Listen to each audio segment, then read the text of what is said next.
ओम शांति। 27 सितंबर 2020 की बाप दादा की अव्यक्त मुरली। रिवाइज डेट 27 मार्च 1986। मुरली के सार में बाबा ने कहा, सदा के स्नेही बनो। अब मुरली विस्तार से। ओम शांति। आज स्नेह का सागर बाप अपने स्नेही बच्चों से मिलने के लिए आए हैं। यह रूहानी स्नेह हर बच्चे को सहजयोगी बना देता है। यह स्नेह सारे पुराने संसार को सहज भुलाने का साधन है। यह स्नेह हर आत्मा को बाप का बनाने में एकमात्र शक्तिशाली साधन है। स्नेह ब्राह्मण जीवन का फाउंडेशन है। स्नेह शक्तिशाली जीवन बनाने का पालना का आधार है। सभी जो भी श्रेष्ठ आत्माएं बाप के पास सम्मुख पहुंची हैं, उन सभी के पहुंचने का आधार भी स्नेह है। स्नेह के पंखों से उड़ते हुए आकर मधुवन निवासी बनते हैं। बाप दादा सर्व स्नेही बच्चों को देख रहे थे कि स्नेही तो सब बच्चे हैं, लेकिन अंतर क्या है? नंबरवार क्यों बनते हैं? कारण स्नेही सभी हैं, लेकिन कोई है सदा स्नेही और कोई है स्नेही और तीसरे हैं समय प्रमाण स्नेह निभाने वाले। बाप दादा ने 3 प्रकार के स्नेही देखे। जो सदा स्नेही हैं, वह लवलीन होने के कारण मेहनत और मुश्किल से सदा ऊंचे रहते हैं। न मेहनत करनी पड़ती, न मुश्किल का अनुभव होता, क्योंकि सदा स्नेही होने के कारण उन्हों के आगे प्रकृति और माया दोनों अभी से दासी बन जाती है। अर्थात सदा स्नेही आत्मा मालिक बन जाती तो प्रकृति माया स्वतः ही दासी रूप में हो जाती। प्रकृति माया की हिम्मत नहीं जो सदा स्नेही का समय व संकल्प अपने तरफ लावे। सदा स्नेही आत्माओं का हर समय हर संकल्प है ही बाप की याद और सेवा के प्रति। इसलिए प्रकृति और माया भी जानती है कि यह सदा स्नेही बच्चे संकल्प से भी कभी हमारे अधीन नहीं हो सकते। सर्व शक्तियों के अधिकारी आत्माएं हैं। सदा स्नेही आत्मा की स्थिति का ही गायन है। एक बाप दूसरा न कोई, बाप ही संसार है। दूसरा नंबर, स्नेही आत्माएं स्नेह में रहती जरूर हैं, लेकिन सदा न होने कारण कभी कभी मन के संकल्प द्वारा भी कहां और तरफ स्नेह जाता। बहुत थोड़ा बीच बीच में स्वयं को परिवर्तन करने के कारण कभी स्नेह मेहनत का, कभी मुश्किल का अनुभव करते, लेकिन बहुत थोड़ा। जब भी कोई प्रकृति व माया का सूक्ष्मवार हो जाता, तो उसी समय स्नेह के कारण याद जल्दी आ जाती है और याद की शक्ति से अपने को बहुत जल्दी परिवर्तन भी कर लेते हैं। लेकिन थोड़ा सा समय और फिर भी संकल्प मुश्किल या मेहनत में लग जाता है। कभी कभी स्नेह साधारण हो जाता है, कभी कभी स्नेह में लवलीन रहते, स्टेज में फर्क पड़ता रहता, लेकिन फिर भी ज्यादा समय या संकल्प व्यर्थ नहीं जाता। इसलिए स्नेही हैं, लेकिन सदा स्नेही न होने के कारण सेकंड नंबर हो जाते। तीसरे हैं समय प्रमाण स्नेह निभाने वाले। ऐसी आत्माएं समझती हैं कि सच्चा स्नेह सिवाय बाप के और कोई से मिल नहीं सकता और यही रूहानी स्नेह सदा के लिए श्रेष्ठ बनाने वाला है। ज्ञान अर्थात समझ पूरी है और यही स्नेह ही जीवन प्रिय भी लगती है। लेकिन कोई अपनी देह के लगाव के संस्कार या कोई भी विशेष पुराना संस्कार व किसी व्यक्ति व वस्तु के संस्कार व व्यर्थ संकल्पों के संस्कार वश कंट्रोलिंग पावर न होने के कारण व्यर्थ संकल्पों का बोझ है। वह संगठन की शक्ति की कमी होने के कारण संगठन में सफल नहीं हो सकते। संगठन की परिस्थिति स्नेह को समाप्त कर अपने तरफ खींच लेती है और कोई सदा ही दिल शिकस्त जल्दी होते हैं। अभी अभी बहुत अच्छे उड़ते रहेंगे और अभी अभी देखो तो अपने आप में ही दिल शिकस्त या स्वयं से दिल शिकस्त होने का संस्कार भी सदा स्नेही बनने नहीं देता। किसी न किसी प्रकार का संस्कार परिस्थितियों की तरफ, प्रकृति की तरफ आकर्षित कर देता है और जब हलचल में आ जाते हैं तो स्नेह का अनुभव होने के कारण, स्नेही जीवन प्रिय लगने के कारण फिर बाप की याद आती है। प्रयत्न करते हैं कि अभी फिर से बाप के स्नेह में समा जावे, तो समय प्रमाण, परिस्थिति प्रमाण हलचल में आने के कारण कभी याद करते हैं, कभी युद्ध करते हैं। युद्ध की जीवन ज्यादा होती और स्नेह के समाने की जीवन उसके अंतर में कम होती, इसलिए तीसरा नंबर बन जाते हैं। फिर भी विश्व की सर्व आत्माओं से तीसरा नंबर भी अति श्रेष्ठ ही कहेंगे, क्योंकि बाप को पहचाना, बाप के बने, ब्राह्मण परिवार के बने। ऊंचे ते ऊंची ब्राह्मण आत्माएं ब्रह्मा कुमार, ब्रह्मा कुमारी कहलाते, इसलिए दुनिया के अंतर में वह भी श्रेष्ठ आत्माएं हैं, लेकिन संपूर्णता के अंतर में तीसरा नंबर है। तो स्नेही सभी हैं लेकिन नंबरवार हैं। नंबर 1 सदा स्नेही आत्माएं, सदा कमल पुष्प समान न्यारी और बाप की अति प्यारी हैं। स्नेही आत्माएं न्यारी हैं, प्यारी भी हैं, लेकिन बाप समान शक्तिशाली विजयी नहीं हैं, लवलीन नहीं हैं, लेकिन स्नेही हैं। उन्हों का विशेष यही स्लोगन है, तुम्हारे हैं तुम्हारे रहेंगे। सदा यह गीत गाते रहते, फिर भी स्नेह है इसलिए 80% सेफ रहते हैं, लेकिन फिर भी कभी कभी शब्द आ जाता, सदा शब्द नहीं आता। और तीसरे नंबर आत्माएं बार बार स्नेह के कारण प्रतिज्ञाएं भी स्नेह से करते रहते, बस अभी से ऐसे बनना है, अभी से यह करेंगे, क्योंकि अंतर तो जानते हैं ना।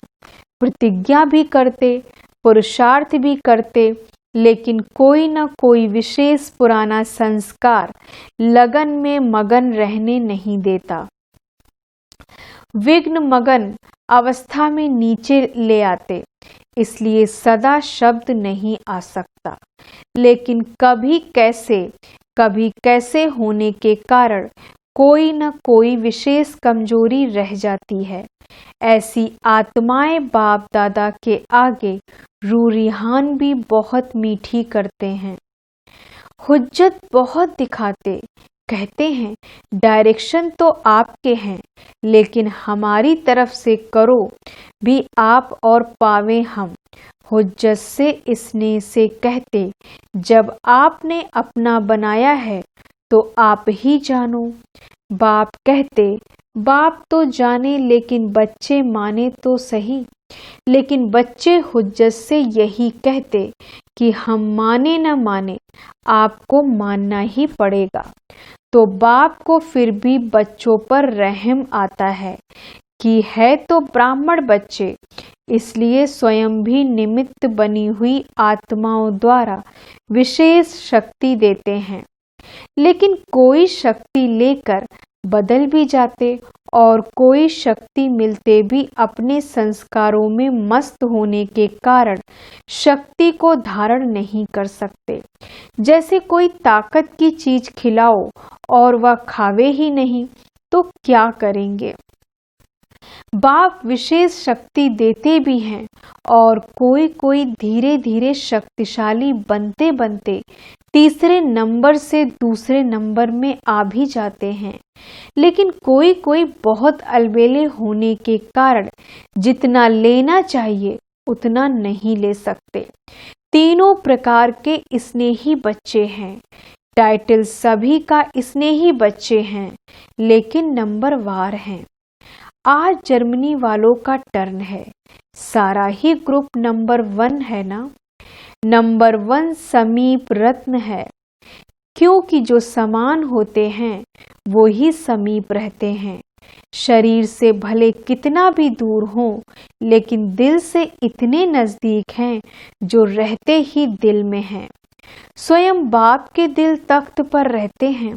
उन्हों के दिल में स्वतः ही बाप के सिवाय और कोई नहीं, क्योंकि ब्राह्मण जीवन में बाप ने दिल का ही सौदा किया है। दिल ली और दिल दी, दिल का सौदा किया है ना। दिल से बाप के साथ रहते हो। शरीर से तो कोई कहाँ रहते। सभी को यहाँ रखें तो क्या बैठ करेंगे। सेवा के लिए तो मधुवन में साथ रहने वालों को भी बाहर भेजना पड़ा, नहीं तो विश्व की सेवा कैसे होगी। बाप से भी प्यार है तो सेवा से भी प्यार है, इसलिए ड्रामा अनुसार भिन्न भिन्न स्थानों पर पहुंच गए हो और वहां की सेवा के निमित्त बन गए हो। तो यह भी ड्रामा में पार्ट नूंधा हुआ है। अपने हमजीन्स की सेवा के निमित्त बन गए। जर्मनी वाले सदा खुश रहने वाले हैं। जब बाप के सदा का वर्षा इतना सहज मिल रहा है तो सदा को छोड़ थोड़ा सा वह कभी कभी क्यों लेवे। दाता दे रहा है तो लेने वाले कम क्यों लेवे। इसलिए सदा खुशी के झूले में झूलते रहो। सदा माया जीत प्रकृति जीत विजयी बन विजय का नगारा विश्व के आगे जोर शोर से बजाओ। आजकल की आत्माएं विनाशी साधनों में या तो बहुत मस्त नशे में चूर हैं और या तो दुख अशांति से थके हुए ऐसी गहरी नींद में सोए हुए हैं जो छोटा आवाज सुनने वाले नहीं हैं। नशे में जो चूर होता है उनको हिलाना पड़ता है। गहरी नींद वालों को भी हिलाकर उठाना पड़ता है। तो हैमवर्ग वाले क्या कर रहे हैं। अच्छा ही शक्तिशाली ग्रुप है। सभी की बाप और पढ़ाई से प्रीत अच्छी है। जिन्हों की पढ़ाई से प्रीत है वह सदा शक्तिशाली रहते। बाप अर्थात मुरलीधर से प्रीत माना, मुरली से प्रीत नहीं तो मुरलीधर से भी प्रीत नहीं। कितना भी कोई कहे कि मुझे बाप से प्यार है, लेकिन पढ़ाई के लिए टाइम नहीं, बाप नहीं मानते। जहाँ लगन होती है वहाँ कोई विघ्न ठहर नहीं सकते, स्वतः ही समाप्त हो जाएंगे। पढ़ाई की प्रीत मुरली से प्रीत वाले विघ्नों को सहज पार कर लेते हैं। उड़ती कला द्वारा स्वयं ऊंचे हो जाते हैं, विघ्न नीचे रह जाते। उड़ती कला वालों के लिए पहाड़ भी एक पत्थर समान है। पढ़ाई से प्रीत रखने वालों के लिए बहाना कोई नहीं होता। प्रीत मुश्किल को सहज कर देती है। एक मुरली से प्यार, पढ़ाई से प्यार और परिवार का प्यार किला बन जाता है। किले में रहने वाले सेफ हो जाते हैं। इस ग्रुप को यह दोनों विशेषताएं आगे बढ़ा रही हैं। पढ़ाई और परिवार के प्यार कारण एक दो को प्यार के प्रभाव से समीप बना देते हैं। और फिर निमित्त आत्मा पुष्पाल भी प्यार वाली मिली है। इसने भाषा को भी नहीं देखता। इसने की भाषा सभी भाषाओं से श्रेष्ठ है। सभी उनको याद कर रहे हैं। बाप दादा को भी याद है। अच्छा ही प्रत्यक्ष प्रमाण देख रहे हैं। सेवा की वृद्धि हो रही है। जितना वृद्धि करते रहेंगे उतना महान पुण्य आत्मा बनने का फल सर्व की आशीर्वाद प्राप्त होती रहेगी। पुण्य आत्मा ही पूज्य आत्मा बनती है। सभी पुण्य आत्मा नहीं तो भविष्य में पूज्य आत्मा नहीं बन सकते। पुण्य आत्मा बनना भी जरूरी है। अच्छा, अव्यक्त मुरलियों से चुने हुए प्रश्न उत्तर। पहला प्रश्न, ब्राह्मण जीवन का विशेष गुण श्रृंगार व खजाना कौन सा है? उत्तर, संतुष्टता। जैसे कोई प्रिय वस्तु होती है तो प्रिय वस्तु को कभी छोड़ते नहीं हैं। संतुष्टता विशेषता है। ब्राह्मण जीवन के परिवर्तन का विशेष दर्पण है। जहाँ संतुष्टता है वहाँ खुशी जरूर है। यदि ब्राह्मण जीवन में संतुष्टता नहीं तो वह साधारण जीवन है। दूसरा प्रश्न, संतुष्ट मणियों की विशेषता क्या होगी? उत्तर में, संतुष्ट मणियां कभी किसी भी कारण से स्वयं से, अन्य आत्माओं से, अपने संस्कारों से, वायुमंडल के प्रभाव से असंतुष्ट नहीं हो सकती। वे ऐसे कभी नहीं कहेंगी कि हम तो संतुष्ट हैं लेकिन दूसरे असंतुष्ट करते हैं। कुछ भी हो जाए, संतुष्ट मणियां अपने संतुष्टता की विशेषता को छोड़ नहीं सकती। तीसरा प्रश्न, जो सदा संतुष्ट रहते हैं उनकी निशानियां क्या होंगी? उत्तर में, पहली पॉइंट, जो सदा संतुष्ट रहता है उसके प्रति स्वतः सभी का स्नेह रहता है, क्योंकि संतुष्टता ब्राह्मण परिवार का स्नेही बना देती है। दूसरी पॉइंट, संतुष्ट आत्मा को सभी स्वयं ही समीप लाने व हर श्रेष्ठ कार्य में सहयोगी बनाने का प्रयत्न करेंगे। तीसरी पॉइंट, संतुष्टता की विशेषता स्वयं ही हर कार्य में गोल्डन चांसलर बना देती है। उन्हें कहना या सोचना भी नहीं पड़ता है। चौथी पॉइंट, संतुष्टता सदा सर्व के स्वभाव संस्कार को मिलाने वाली होती है। वह कभी किसी के स्वभाव संस्कार से घबराने वाले नहीं होते। पांचवी पॉइंट, उनसे सभी का स्वतः दिल का प्यार होता है। वह प्यार लेने के पात्र होते हैं। संतुष्टता ही उस आत्मा की पहचान दिलाती है। हर एक की दिल होगी, इनसे बात करें, इनसे बैठें।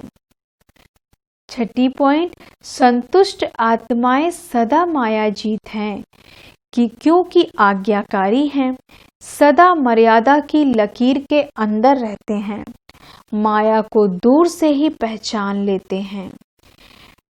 अगला प्रश्न, यदि समय पर माया को पहचान नहीं पाते, बार बार धोखा खा लेते तो उसका कारण क्या? उत्तर में, पहचान कम होने का कारण है सदा बाप की श्रेष्ठ मत पर नहीं चलते।